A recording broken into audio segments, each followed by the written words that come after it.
Hi, my name is Andrew and I'm an artificial intelligence. In this video I would like to give you an overview of all blocks that are currently available in the page builder. I will also introduce you to the most important settings of the blocks. The most important block is the text block. By adding a title, tagline, intro and text you can create structured texts, which can then be configured using various formatting options. In most templates delivered with the page builder, you will find a text block to display the contained texts. I will show a few of them now.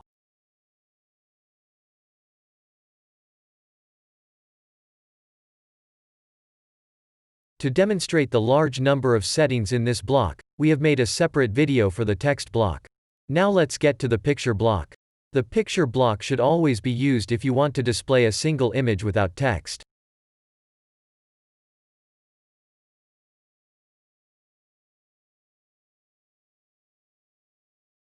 The products block can be used to display products in a list.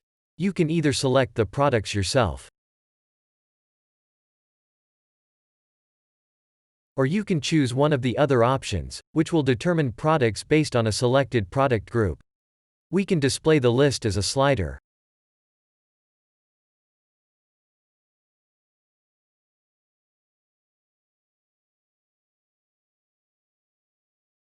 as a grid,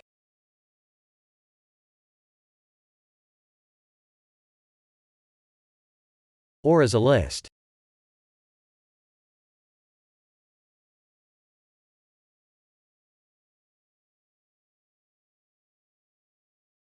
The block's categories and brands are structured in the same way, except that you select the product groups or brands in these blocks.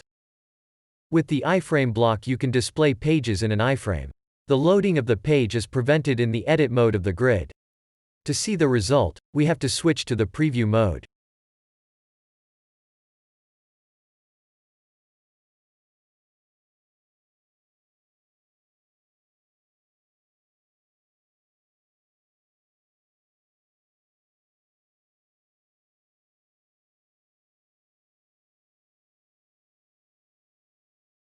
The video block allows you to include a video in the story. You should always use the MP4 format, as it is supported by almost all browsers. Playing the video is also disabled in the editing view of the grid.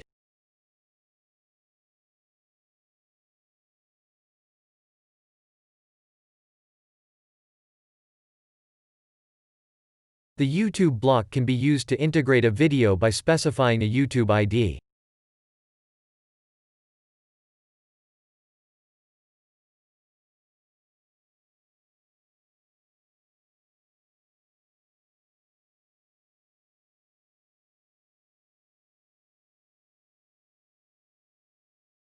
The SoundCloud block can be used to integrate audio streams from the SoundCloud service.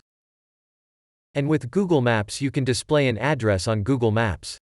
This is useful, for example, if you want to display your address on the contact page of your site. The blog block can be used to display different blog entries in your stories.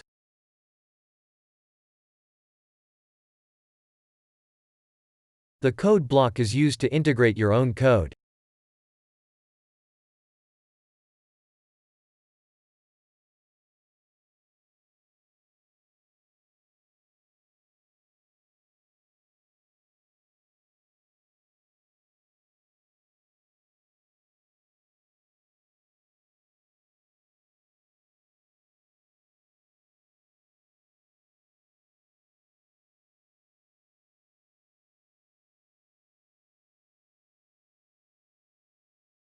The MVC root block is intended for developers only. For information about this block, watch the video about the MVC root block. With the story block you can make complex stories consisting of several smaller sub-stories. Each block has the same basic settings, which can be found up here in the block configuration. For most of these tabs we have made a separate video in which we explain the settings in detail. At this point I want to give you a short overview. In the tab, General, you can, for example, invert a block, which means that the font color is inverted. So a dark color becomes a light one. This is especially useful when working with dark backgrounds.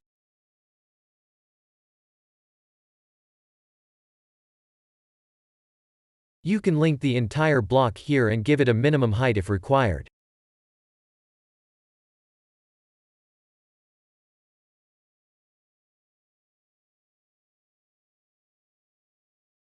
Furthermore, there are several settings to define your own CSS for the blocks.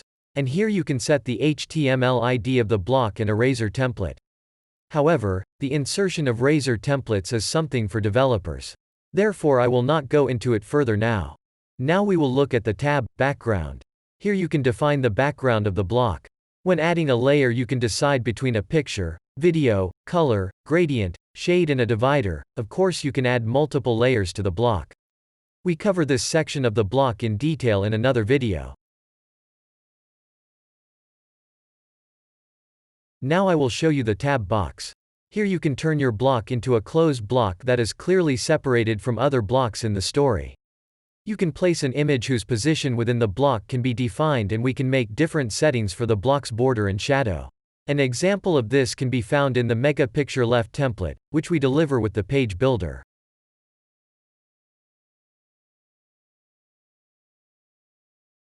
With the flat effect, the settings made above are only applied when the mouse hovers over the block. We have used this effect in the Services template, for example.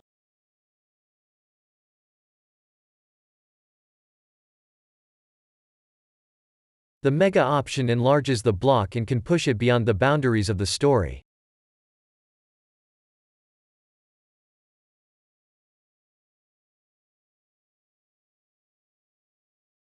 We have used this effect in the two Mega Picture templates of the page builder. Here, in the Effects tab, you can apply various visual effects to the block. This way you can determine what should happen to the block when hovering with the mouse. We used this option in the skateboard story in our demo shop to slightly increase the displayed graphics on mouse hover. You can set a parallax effect to simulate spatiality or movement. We used this effect in the For Sale story in our demo shop. Another very interesting feature is the Reveal effect, which makes blocks appear only after the visitor has scrolled to the place where the block is placed. We have used this effect extensively in the Apple story in our demo store. Now we come to the Data Binding tab. In this tab, the block can be bound to a product group or a brand. The binding allows current data of these store entities to be displayed in the block. This tab appears only for blocks that support data binding.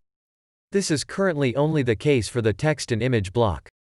For more information on this topic, watch the video Data Binding.